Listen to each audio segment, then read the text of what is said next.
Ini saya baca hasil pertemuan yang dikasih judul Sulhu Al-Bantania. Bismillahirrahmanirrahim. Dengan ini kami zuriat Wali Songo dan juga zuriat Ba'alawi atau Habaib yang hadir menyepakati surat kesepakatan bersama untuk ada enam kesepakatan.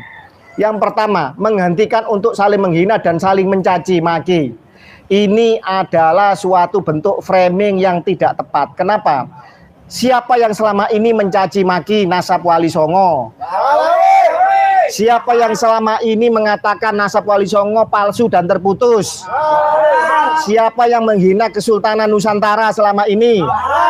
Bahkan ada pernyataan di situ, ya kan, yang namanya Idrus Al-Mashhur yang pernah membuat postingan tentang DNA, ngawur sekali bahwa guanin, salah satu asam nukleotida, bahasa nukleotida itu dibilang haplogrup G.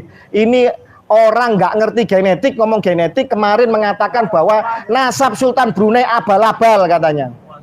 Ini kan ngawur, ini bisa dituntut secara hukum. Kalau dilaporkan kepada Kedubes Brunei, ya kan, Sultan Brunei ini bisa minta pertanggungjawaban dan pemerintah Indonesia harus menjawab dan menindaknya. Sudah saatnya dirangking. Betul. Lah, kapan keluarga Wali Songo itu menghina dan mencaci maki Ba'alawi? Selama ini ya mencium tangannya, menghormati, berhusnudon, tetapi ketika tamu yang kurang ajar yang kita muliakan kemudian menghina kita, maka wajib untuk disikapi dan dipertanyakan balik. Betul nggak? Kemudian yang kedua, tidak mentoen nasab orang lain karena hal tersebut merupakan perbuatan orang kafir jahiliyah. Loh. Dia sendiri mempertanyakan nasab. Dia sendiri selama ini menghina nasab orang yang putus, menghina nasab orang lain sebagai menuduh orang lain inkirot, tidak punya keturunan atau garis perempuan putus, macam-macam lah dalihnya.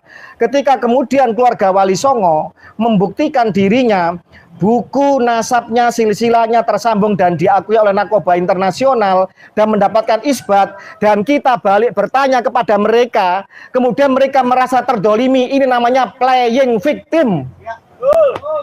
Namanya mereka ini adalah pura-pura menjadi korban, setelah kemudian ditanya balik secara ilmiah, kemudian merasa terdolimi.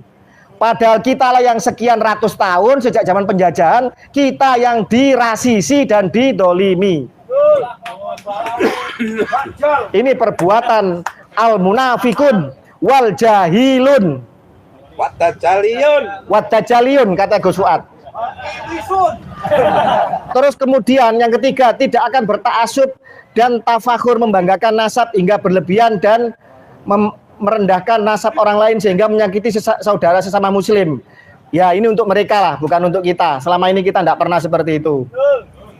Kemudian yang keempat, kami sepakat untuk melakukan kerjasama membentuk tim pencari fakta skala Asia Tenggara dalam penelusuran dan pelurusan nasab sejarah Wali Songo dan Maulana Syarif Jamaluddin Akbar atau Jumadil Kubro. Lah ini tidak perlu disampaikan dengan Ba'alawi. Ini internal keluarga Wali Songo pasti melakukan itu. Kita ini sudah tanya ke banyak narkoba dunia, tidak perlu dicatat untuk mendapatkan persetujuan dari Ba'alawi, nggak ada urusannya. Karena Wali Songo adalah Sayyid Syarif keturunan Nabi yang asli, baik dari jalur laki-laki maupun jalur perempuan. Tetapi Ba'alawi yang mengklaim sebagai keturunan lurus laki-laki adalah batal dari tiga sisi. Dari sejarah, dari kitab nasab, dan dari genetika. Mutlak batal.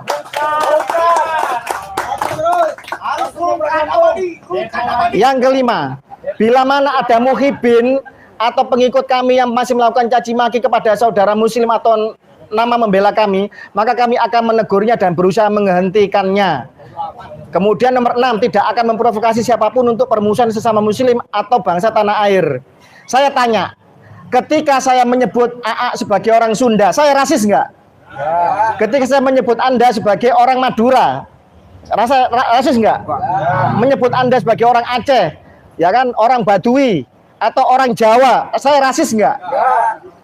Ketika kita mengatakan bahwa Ba'alawi secara tes genetika, tes DNA, dan ini diisbat sendiri oleh lembaga genetika Yahudi internasional, mereka sebagai bagian dari keluarganya, dan kita menyebut mereka sebagai Yahudi. Rasis apa tidak? Tidak. Rasis itu adalah ketika merendahkan ras orang lain dan merasa dirinya rasnya lebih tinggi, itu yang rasis. Dan itu mereka selama ini. Jadi jangan dibalik dong, jangan playing victim. Saya marah ini dengan framing seperti ini. Ini nggak benar. Dan saya yakin ini dari awal sudah kita yakini ini ada setting dan ada skenario. Kenapa? Tadi malam Gus Fuad dengan rombongan itu ada pertemuan yang sangat-sangat penting dan strategis. Saya tidak ikut. Kenapa saya tidak ikut? Karena saya mendampingi saudara saya, keluarga kita semua, dokter genetik, yaitu Mas Sugeng Sugiharto dan kawannya. Ada 2 yang mau mendampingi. Untuk dijanjikan panitia, dan panitia ngomong sendiri loh di channel wawancara dengan KBN Nusantara, mengatakan bahwa kami akan menghadirkan pakar genetik, tetapi sampai malam tidak ada jemputan. Bahasanya apa? Karena kami sudah kehabisan biaya ongkos untuk memberikan fasilitas. Pertanyaannya, kami datang tidak mencari makan dan tidak mencari uang receh. Pakar genetik kita dokter, bukan pengemis. Bukan orang-orang yang akan berkata bohong atau berkata hal yang tidak benar demi uang, tidak. Mereka sekolah susah dengan tirakat, ya kan? Dengan disiplin ilmu yang kuat dan ketat, dan jangan merendahkan ilmu mereka seolah-olah kalau mereka itu tidak datang kemudian hanya mengharapkan uang. Salah, ini penghinaan dan pelecehan kepada keilmuan seseorang. Ditunggu sampai malam, tengah malam jawabannya kurang lebih seperti itu. Kami tidak punya biaya lagi untuk memberikan fasilitas atau bahasa anunya ngasih uang saku lah, ngasih untuk apa namanya itu. Tidak berharap itu. Karena panitia menjanjikan akan dijemput dan ada sesi untuk genetik memberikan, pakar genetik memberikan pencerahan masalah genetika. Dan forum di UIN seminar sudah jelas pakar genetik 4-4-nya, ya kan? Dan saya yakin seluruh pakar genetik seluruh dunia mensepakati bahwa grup G tidak mungkin menjadi keturunannya J1. Karena dianggap bahwa ilmu genetika ini menjadi momok menakutkan bagi mereka, maka tadi malam itu saudara saya sampai tidak tidur semalam menunggu jemputan dan jawaban mereka. Sehingga saya berkorban menunggu saudara saya, Dr. Sugeng Sugiharto, ya, dan salah seorang yang sudah standby, dan saya tidak mengikuti Gus Fuad untuk agenda-agenda yang jauh lebih penting dibanding pertemuan di Banten. Dan alhamdulillah Kiai Imaduddin Usman tidak hadir di Banten. Kiai Imaduddin Usman dan Tubagus Nur Fadil dan sebagian besar dari keluarga kita menghadiri pertemuan di Cirebon, baik itu dengan pondok pesantren maupun dengan salah satu kesultanan di Cirebon. Dan ini jauh lebih penting daripada kita mau diadu domba dengan forum yang tidak jelas. Kenapa tidak jelas? Lawong ini belum pasti tahu ini emas apa kuningan, kok mau diperdebatkan dokumen-dokumennya.